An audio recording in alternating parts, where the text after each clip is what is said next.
നാസയും space എക്സും ചൊവ്വയിലേക്ക് rocket വിടാൻ തലപുകയ്ക്കുമ്പോൾ ഇവിടെ ചൊവ്വാദോഷം മാറ്റാൻ ആപ്പുകൾ വഴി സാധാരണക്കാരന് ഒഴുക്കുന്നത് ആയിരക്കണക്കിന് കോടികളാണ്. ഇന്ത്യയിലെ ഏറ്റവും പ്രമുഖമായ ഒരു ജ്യോതിഷ ആപ്പ് കമ്പനിയുടെ മാത്രം കാര്യമെടുക്കാം. വെറും 2 വർഷം മുൻപ് 650 കോടിയോളമായിരുന്ന ഇവരുടെ വാർഷിക വരുമാനം വെറും 12 മാസം കൊണ്ട് എങ്ങോട്ടാണ് പോയതെന്നറിയോ? 1100 കോടി രൂപയ്ക്ക് മുകളിൽ. ഒരൊറ്റ വർഷം കൊണ്ട് ഇരട്ടി ലാഭം. അവരിപ്പോൾ വമ്പൻ വാല്യുവേഷനിൽ ഇന്ത്യൻ ഓഹരി വിപണിയിലേക്ക് വരാൻ പോലും തയ്യാറെടുക്കുകയാണ്. കുറച്ച് നാളുകൾക്ക് മുൻപ് ഈ സെലിബ്രിറ്റികളൊക്കെ കയ്യിലിട്ട് നടക്കുന്ന ആ ക്രിസ്റ്റൽ ബ്രേസ്ലെറ്റുകൾ ഭയങ്കര ട്രെൻഡിങ് ആയിരുന്ന ഒരു സമയം ഉണ്ടായിരുന്നു. Crystals entered my life very organically. बहुत सेलिब्रिटीज भी crystals पहनते हैं. They have all the abilities of healing, protecting, shielding and everything. आज मैं बात करूंगी इस ग्रीन कलर के ब्रेसलेट की.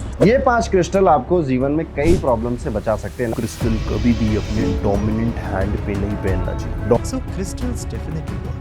ब्लड स्टोन ब्रेसलेट ये वो लोग पहने जिनको करेज की कमी है. आपको कोई भी हेल्थ इश्यूज हो किसी भी तरीके का, इसे कोई भी पहन सकता है. I have crystals in my room now. Again, was never a believer. I feel them helping me for sure, man. I do not think that there is anything negative that is going to happen. But remember, that which is a Drira Karma in a horoscope, nothing can change. Instagram തുറന്നാൽ മൊത്തം ഇതാണ്. എല്ലാവരുടെയും കയ്യിൽ കാണുമെന്ന്. കാണാൻ നല്ല ഭംഗിയാണ്. അപ്പോൾ എനിക്കും തോന്നി ഷടാ എന്നെ പിന്നെ ഒരെണ്ണം വാങ്ങിയാലോ എന്ന്. അങ്ങനെ ഈ കാര്യങ്ങളെക്കുറിച്ചൊക്കെ അത്യാവശ്യം അറിവുള്ള ഫാഷൻ സെൻസുള്ള എൻ്റെ ഒരു ഫ്രണ്ടിനോട് ഞാൻ ചോദിച്ചു, ഇനി നമ്മുടെ ലാലേട്ടൻ്റെ കയ്യിലൊക്കെ കിടക്കുന്ന ട്രെൻഡിങ് ക്രിസ്റ്റൽ ബ്രേസ്ലെറ്റ് ഇല്ലേ, അതിവിടെ വാങ്ങാൻ കിട്ടാമെന്ന്. എന്തേ നിനക്ക് വേണോ എന്ന് ചോദിച്ച് ഈ ക്രിസ്റ്റൽ ബ്രേസ്ലെറ്റിൻ്റെ ഉപയോഗങ്ങളെക്കുറിച്ചും പ്രപഞ്ചത്തിലെ എനർജി ട്രാൻസ്ഫറിനെ കുറിച്ചും ഒക്കെ പറഞ്ഞ് പുള്ളിക്കാരി എനിക്കൊരു നീണ്ട ക്ലാസ് തന്നെ എടുത്തു തന്നു. ഒരെണ്ണം ഇട്ടാൽ മനസ്സമാധാനം കിട്ടും, വേറൊരെണ്ണം ഇട്ടാൽ കമ്മ്യൂണിക്കേഷൻ സ്കില്ല് കൂടും, ഇനി വേറൊരെണ്ണം ഇട്ടാലോ പണം ഒഴുകും. അപ്പോൾ അങ്ങനെയാണ് കഥ. എന്തായാലും പൈസ മുടക്കി വാങ്ങുന്നതല്ലേ, ഇനി എങ്ങാനും ബിരിയാണി കിട്ടിയാലോ എന്ന് കരുതി ഞാനൊരു പൈറേറ്റ് ക്രിസ്റ്റൽ ബ്രേസ്ലെറ്റ് തന്നെ വാങ്ങി. അതാകുമ്പോൾ ഒരു ഗോൾഡൻ കളറാണ്, കാണാൻ നല്ല ലുക്കുണ്ട്, എല്ലാ ഡ്രസ്സിനും മാച്ച് ആവുകയും ചെയ്യും. സത്യമായിട്ടും ഇത്രയൊക്കെ ഞാനെന്ന് വിചാരിച്ചിരുന്നുള്ളൂ കേട്ടോ. കുറച്ച് നാൾ മുൻപ് വരെയുള്ള എൻ്റെ വീഡിയോസ് നിങ്ങൾ ശ്രദ്ധിച്ചിട്ടുണ്ടെങ്കിൽ അതെൻ്റെ കയ്യിൽ കിടക്കുന്നത് നിങ്ങൾക്ക് കാണാം. അപ്പം ഞാൻ ചുമ്മാ തള്ളുവല്ല, സത്യമായ കാര്യമാണ് പറയുന്നത്. അങ്ങനെ എനിക്ക് ഒരു ദിവസം എന്തോ ഒരു ജോലിക്കിടയിൽ, സത്യം പറഞ്ഞാൽ എന്തുമായിരുന്നു ഞാൻ ഓർക്കുന്നില്ല, കുറച്ച് നാൾ മുൻപാണ്, ഇതെൻ്റെ കയ്യിൽ നിന്ന് തെറിച്ചുപോയി. ആ ത്രെഡ് അങ്ങ് പൊട്ടിപ്പോയി. അങ്ങനെ അടുത്ത വീഡിയോകളിലൊന്നും എൻ്റെ കയ്യിൽ ഇത് കാണാതെ വന്നപ്പോൾ അവൾ എന്നെ വീണ്ടും വിളിച്ചു. എടി നിൻ്റെ കയ്യിലെ ബ്രേസ്ലെറ്റ് എവിടെ, കാണുന്നില്ലല്ലോ, ഊരി വെച്ചോ എന്ന് ചോദിച്ചു. ഞാൻ വളരെ ലൈറ്റായിട്ട് പറഞ്ഞു, അത് പൊട്ടിപ്പോയി. ഇത് പറഞ്ഞത് മാത്രമേ എനിക്ക് ഓർമ്മയുള്ളൂ. പുള്ളിക്കാരി ആകെ പാനിക്കായതുപോലെ ഫോണിലൂടെ കുറേ ഡയലോഗ്. അയ്യോ അത് വെറുതെ പൊട്ടിയതല്ല, ഭയങ്കര എനർജി ഫ്ലോ ആയിരുന്നു, നിനക്ക് വരാനിരുന്ന എന്തോ വലിയൊരു നെഗറ്റീവ് എനർജി, അത് വലിച്ചെടുത്തുകൊണ്ടാണ് അത് പൊട്ടിയത്, നിനക്കിനി എന്തോ നെഗറ്റീവ് വരാൻ പോകുന്നു എന്ന് വേണ്ട, നാശത്തിലേക്കാണ് നിൻ്റെ പോക്കെന്ന ലൈൻ വരെ കാര്യങ്ങളെത്തി. നമ്മുടെ CBI സിനിമയിൽ മമ്മൂക്ക പറയുന്നൊരു ഡയലോഗില്ലേ, എന്നും കിടക്കുന്ന മുറിയിൽ ഇന്ന് രാത്രി ഒറ്റയ്ക്ക് കിടക്കാൻ ധൈര്യമുണ്ടോ എന്ന് ആരെങ്കിലും വന്ന് ചോദിച്ചാൽ അതുവരില്ലാത്തൊരു പേടി നമ്മുടെ ഉള്ളിലേക്ക് വരുമെന്ന്. അതുപോലെ ഈ ഫോൺ വെച്ച് കഴിഞ്ഞപ്പോൾ എനിക്കും ഇനി ശരിക്കും എന്തെങ്കിലും സത്യമുണ്ടോ ഇതിലൊക്കെ എന്ന് തന്നെയായി ആലോചന. അത് വന്നു കഴിഞ്ഞാൽ പിന്നെ രക്ഷയില്ല. ഉള്ളിലെ CBI ഉണർന്നു, എന്താ ഇതിൻ്റെ പിന്നിലെന്നറിയാൻ തീരുമാനിച്ചു, ലാപ്പ് തുറന്നു, സെർച്ചിങ് തുടങ്ങി. അങ്ങനെ നമ്മുടെ നാട്ടിൽ ഓൺലൈനായി നടക്കുന്ന കുറേ ആപ്പുകളും പ്രോഡക്റ്റ് സെല്ലിംഗ് സൈറ്റുകളും ഞാനങ്ങ് അരിച്ചു പിറക്കി. അപ്പോഴാണ് എനിക്ക് മനസ്സിലായത് ഇതൊക്കെ വലിയൊരു പ്ലാനിങ്ങിൻ്റെ ഭാഗമായി വർക്ക് ചെയ്യുന്ന കൃത്യമായൊരു പാറ്റേൺ ആണെന്ന്. ഈ ആപ്പുകളൊക്കെ വർക്ക് ചെയ്യുന്ന ഒരു പ്രത്യേക റൂട്ടുണ്ട്. അതിൻ്റെ ഘട്ടം 1 എന്ന് പറയുന്നത് ഫ്രീ ട്രാപ്പാണ്. ആദ്യം നിങ്ങളോട് പേരും ജനനത്തീയതിയൊക്കെ ചോദിക്കും. എന്നിട്ട് തികച്ചും സൗജന്യമായി നിങ്ങളുടെ ഒരു ബേസിക് ക്യാരക്ടർ അനാലിസിസ് തരും. അതിലെഴുതിയിരിക്കുന്ന കണ്ടാൽ നമ്മൾ എന്തായാലും ഞെട്ടും. നിങ്ങൾ പുറമേ അഹങ്കാരിയാണെന്ന് തോന്നുമെങ്കിലും ഉള്ളിലൊരു പാവമാണ്. ആളുകൾ നിങ്ങളെ ചതിക്കാറുണ്ട്. എത്ര നന്മ ചെയ്താലും നിങ്ങൾക്ക് സങ്കടങ്ങൾ മാത്രമേ ഉള്ളൂ. ഇത് വായിക്കുമ്പോൾ നമ്മൾ വിചാരിക്കും, അയ്യോ വേറെ ആർക്കും മനസ്സിലാവാത്ത കാര്യങ്ങളൊക്കെ എത്ര കറക്റ്റായിട്ട് ഇവർ കണ്ടുപിടിച്ചതെന്ന്. ശാസ്ത്രത്തിൽ ഇതിനെ ബർണം എഫക്റ്റ് എന്നാണ് വിളിക്കുന്നത്. ലോകത്ത് ആർക്കും മാച്ചാകുന്ന പൊതുവായ കാര്യങ്ങൾ നിങ്ങളുടെ തലയിൽ കെട്ടിവെക്കുന്ന പരിപാടി. ഇനിയാണ് ഘട്ടം 2, ദ ഹിഡൻ പ്രഡിക്ഷൻ. നിങ്ങളിതിൽ വീണു എന്ന് മനസ്സിലായാൽ നിങ്ങളുടെ ബാക്കി ഡീറ്റെയിൽസും മെയിൽ ID യും ലൊക്കേഷനും വെച്ച് അവർ ഒരു പ്രോപ്പർ സ്റ്റഡി നടത്തി വരാൻ പോകുന്ന വലിയൊരു ദോഷത്തെക്കുറിച്ച് പ്രഡിക്ഷൻ നടത്തും. പിന്നെ ഘട്ടം 3, ദ ബിസിനസ്. അവസാനം ഈ പ്രശ്നങ്ങൾക്കെല്ലാം ഉള്ള ഒരേ ഒരു പരിഹാരം എന്നോണം അവർ ഒരു പ്രോഡക്റ്റ് റെക്കമെൻഡേഷൻ നടത്തും. ഈ ദോഷം മാറാൻ 1999 രൂപയുടെ ഈ ക്രിസ്റ്റൽ മാല വാങ്ങൂ, അല്ലെങ്കിൽ ഒരു യന്ത്രം വാങ്ങൂ, നമ്മൾ പേടിച്ചിട്ട് ഇത് പോയി വാങ്ങും. ശുഭം.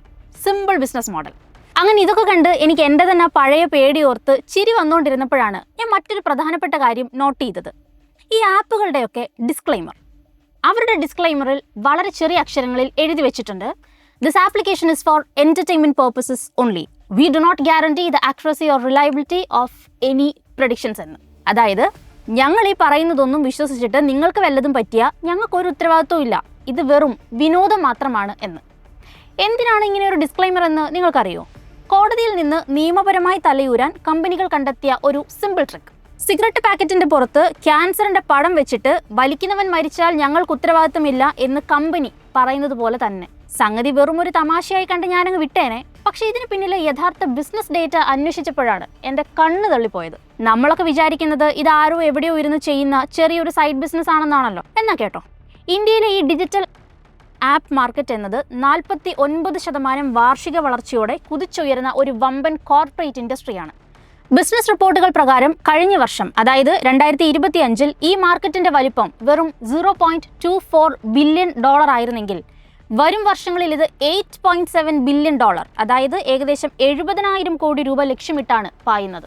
നിങ്ങൾ ഇൻസ്റ്റഗ്രാമിലും ടിവിയിലും കാണുന്ന ആപ്പുകൾക്ക് പിന്നിൽ കോടികളാണ് വിദേശത്തു നിന്നുള്ള വമ്പൻ വെഞ്ചർ ക്യാപിറ്റലിസ്റ്റുകൾ ഇൻവെസ്റ്റ് ചെയ്യുന്നത്. ഇന്ത്യയിലെ ഏറ്റവും പ്രമുഖമായ ഒരു ജ്യോതിഷ ആപ്പ് കമ്പനിയുടെ മാത്രം കാര്യമെടുക്കാം. വെറും 2 വർഷം മുൻപ് 650 കോടിയോളമായിരുന്ന ഇവരുടെ വാർഷിക വരുമാനം വെറും 12 മാസം കൊണ്ട് എങ്ങോട്ടാണ് പോയതെന്നറിയോ? 1100 കോടി രൂപയ്ക്ക് മുകളിൽ. ഒരൊറ്റ വർഷം കൊണ്ട് ഇരട്ടി ലാഭം. അവരിപ്പോൾ വമ്പൻ വാല്യുവേഷനിൽ ഇന്ത്യൻ ഓഹരി വിപണിയിലേക്ക് വരാൻ പോലും തയ്യാറെടുക്കുകയാണ്. ആലോചിച്ച് നോക്കിയേ, നാസയും സ്പേസ് എക്സും ചൊവ്വയിലേക്ക് റോക്കറ്റ് വിടാൻ തല പുകയ്ക്കുമ്പോൾ ഇവിടെ ചൊവ്വാദോഷം മാറ്റാൻ ആപ്പുകൾ വഴി സാധാരണക്കാരന് ഒഴുക്കുന്നത് ആയിരക്കണക്കിന് കോടികളാണ്. പക്ഷേ ഇതിലും വലിയൊരു ട്വിസ്റ്റ് കിടക്കുന്നത് വേറെ വശത്താണ്.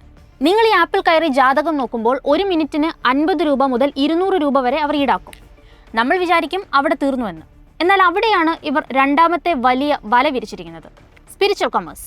ഈ കമ്പനികൾക്ക് ഇത് വിൽക്കാൻ മാത്രമായി വലിയൊരു ഇ കൊമേഴ്സ് വിങ് തന്നെയുണ്ട്. ഇന്ത്യയിലെ ഒരു പ്രമുഖ ആപ്പ് കമ്പനി വെറും 30 ലക്ഷം രൂപയുടെ ഇൻവെസ്റ്റ്മെന്റിലാണ് ഇങ്ങനെയൊരു പ്രോഡക്റ്റ് സ്റ്റോർ തുടങ്ങിയത്. എന്നാൽ ബിസിനസ് റിപ്പോർട്ടുകൾ പ്രകാരം വെറും 12 മാസം കൊണ്ട് ഈ ഒരു സ്റ്റോർ മാത്രം ഉണ്ടാക്കിയ വരുമാനം എത്രയാണെന്നറിയാമോ? 140 കോടി രൂപ.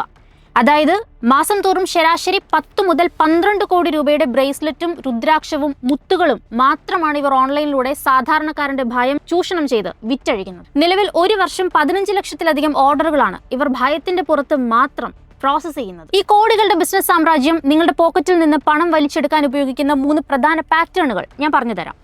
1. Data harvesting. നിങ്ങൾ ആപ്പ് തുറന്ന് നിങ്ങളുടെ പേര്, മെയിൽ ID, ജനന സമയം, പിന്നെ നിങ്ങളുടെ ലൊക്കേഷൻ ആക്സസ് എന്നിവ നൽകുന്നു. നിങ്ങൾ വിചാരിക്കും ഗ്രഹനില നോക്കാനാണെന്ന്.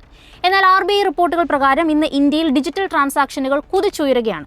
നിങ്ങളുടെ ഈ പ്രൊഫൈലും നിങ്ങളുടെ ഇന്റർനെറ്റ് സെർച്ച് ഹിസ്റ്ററിയും, ഉദാഹരണത്തിന് നിങ്ങൾ ലോൺ ആപ്പുകളോ വിഷാദ രോഗത്തിനുള്ള മരുന്നുകളോ തിരയുകയാണെങ്കിൽ ഈ അൽഗോരിതം അത് ട്രാക്ക് ചെയ്യും. നിങ്ങൾ മാനസികമായി ഏറ്റവും തകർന്നിരിക്കുന്ന സമയം നോക്കി അവർ നിങ്ങൾക്ക് ടാർഗറ്റഡ് നോട്ടിഫിക്കേഷൻ അയക്കും. 2. ബാർണം എഫക്റ്റ്. ശാസ്ത്രലോകം പണ്ടേ തെളിയിച്ച ഒരു മനഃശാസ്ത്ര തത്വമാണിത്. ഭൂമിയിലെ ഏത് മനുഷ്യനും ചേരുന്ന കുറെ പൊതുവായ വരികൾ വലിയ ആധികാരികതയോടെ നിങ്ങളോട് പറയുമ്പോൾ ഇത് എനിക്ക് വേണ്ടി മാത്രം എഴുതിയതാണ് എന്ന് നിങ്ങളുടെ തലച്ചോറിന് തോന്നും. ഫിയർ മോങ്കറിംഗ്. സൗജന്യമായ ഒരു കാര്യം പറഞ്ഞ് നിങ്ങളെ ആദ്യം ആകർഷിക്കും. അതിനുശേഷം നിങ്ങൾക്ക് വരാൻ പോകുന്ന 6 മാസം കടുത്ത ദോഷമാണ്, അപകടം വരാൻ സാധ്യതയുണ്ട് എന്ന് പറഞ്ഞ് ഭയപ്പെടുത്തും. ആ ഭയത്തിൽ നിന്ന് രക്ഷപ്പെടാൻ നിങ്ങൾ 2000 രൂപയുടെ ബ്രേസ്ലെറ്റോ ഒരു യന്ത്രമോ ഒക്കെ വാങ്ങാൻ നിർബന്ധിതരാകും. പക്ഷേ ഇവിടെയാണ് നമ്മൾ ചിന്തിക്കേണ്ട വലിയൊരു ചോദ്യം വരുന്നത്.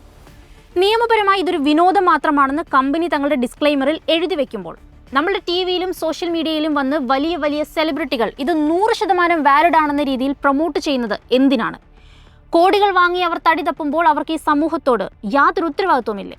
നിങ്ങൾ വിചാരിക്കുന്നുണ്ടാകും സെലിബ്രിറ്റികൾക്ക് പരസ്യത്തിൽ വന്ന് എന്തും പറഞ്ഞ് തടി തപ്പാമെന്ന്. എന്നാൽ കേരളത്തിൽ നടന്ന ഒരു പ്രശസ്തമായ ഉപഭോക്തൃ കോടതി കേസ് ഞാൻ ഓർമ്മിപ്പിക്കാം.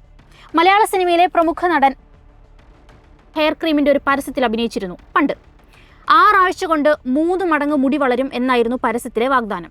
ഇത് വിശ്വസിച്ച് പ്രോഡക്റ്റ് വാങ്ങിയ ഫ്രാൻസിസ് വടക്കൻ എന്ന സാധാരണക്കാരന് മുടി വളർന്നതുമില്ല, പണം നഷ്ടപ്പെടുകയും ചെയ്തു. അദ്ദേഹം കൺസ്യൂമർ ഫോറത്തിൽ കേസ് ഫയൽ ചെയ്തു. കേസ് കോടതിയിലെത്തിയപ്പോൾ ഈ താരം നൽകിയ മറുപടി എന്താണെന്നറിയാമോ? ഞാൻ ഈ പ്രോഡക്റ്റ് ജീവിതത്തിൽ ഉപയോഗിച്ചിട്ടില്ല, എൻ്റെ അമ്മ വീട്ടിലുണ്ടാക്കി തരുന്ന വെളിച്ചെണ്ണയാണ് പോലും ഞാൻ തലയിൽ തേക്കാറുള്ളത്. ആലോചിച്ച് നോക്കൂ, ക്യാമറയ്ക്ക് മുന്നിൽ വന്ന് അവർ പറയുന്ന കാര്യങ്ങൾ അവർ പോലും സ്വന്തം ജീവിതത്തിൽ വിശ്വസിക്കുന്നില്ല, ഉപയോഗിക്കുന്നതുമില്ല. അന്ന് കോടതി ആ നടനും കമ്പനിക്കും കനത്ത പിഴ തന്നെ ചുമത്തുകയുണ്ടായി. എന്നാൽ ഇന്ന് ഇന്ത്യയിൽ കൺസ്യൂമർ പ്രൊട്ടക്ഷൻ ആക്ട് 2019 സെക്ഷൻ 21 പ്രകാരം നിയമങ്ങൾ കുറച്ചുകൂടി കടുപ്പിച്ചിട്ടുണ്ട്. ഒരു സെലിബ്രിറ്റി തെറ്റായ പരസ്യത്തിൽ അഭിനയിച്ചാൽ 10 ലക്ഷം മുതൽ 50 ലക്ഷം രൂപ വരെ പിഴയും 3 വർഷം വരെ പുതിയ പരസ്യങ്ങളിൽ അഭിനയിക്കുന്നതിൽ നിന്ന് വിലക്കും വരാവുന്ന കടുത്ത നിയമം ഇന്ന് നമ്മുടെ നാട്ടിലുണ്ട്. പക്ഷേ ഇവിടെയാണ് കളി മാറുന്നത്.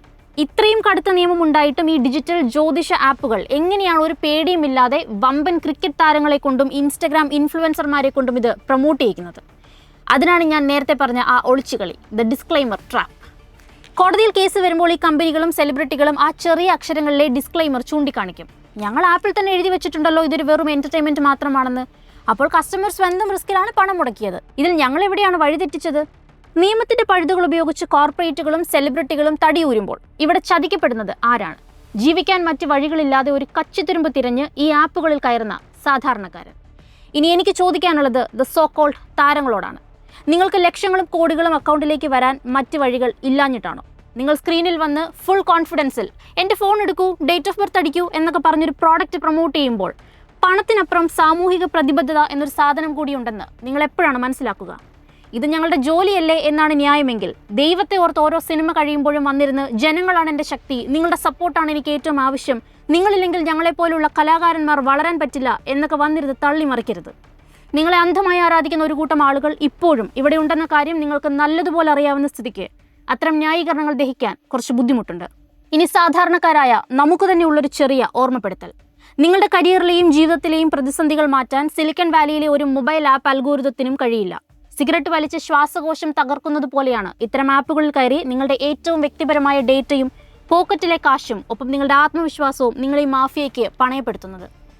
ഇനിയൊരു വലിയ താരം വന്ന് സോഷ്യൽ മീഡിയയിൽ ചിരിച്ചുകൊണ്ട് ലിങ്ക് താഴെയുണ്ട്, നിങ്ങളുടെ രാശി നോക്കൂ എന്ന് പറയുമ്പോൾ ഓർക്കുക, അവരുടെ ഭാവി ആ കോടികളുടെ പരസ്യകരാറിലൂടെ സുരക്ഷിതമായി കഴിഞ്ഞു. പക്ഷെ തകരുന്നത് നിങ്ങളുടെ ഭാവിയാണ്. യുക്തിയോടെ ചിന്തിക്കുക, സ്വന്തം അധ്വാനത്തിൽ വിശ്വസിക്കുക. ഒരു സ്ക്രീനിനപ്പുറം ഇരിക്കുന്നവരൊക്കെ നമ്മുടെ സ്വന്തമാണെന്ന് നമുക്ക് തോന്നും. അവരോട് ഇഷ്ടവും ആരാധനയും ഒക്കെ തോന്നും. പക്ഷെ അവർക്ക് നമ്മൾ ആരുമല്ല. ഇതാണ് യാഥാർത്ഥ്യം. ഇതുവരെ ഈ വീഡിയോ കണ്ടതിന് നന്ദി. ഇന്നത്തെ കോണ്ടന്റ് ഗൗരവമുള്ളതാണെന്ന് തോന്നിയാൽ ഈ വീഡിയോ പരമാവധി ആളുകളിലേക്ക് ഷെയർ ചെയ്യുക. ഒപ്പം ചാനൽ സബ്സ്ക്രൈബ് ചെയ്യാനും മറക്കരുത്.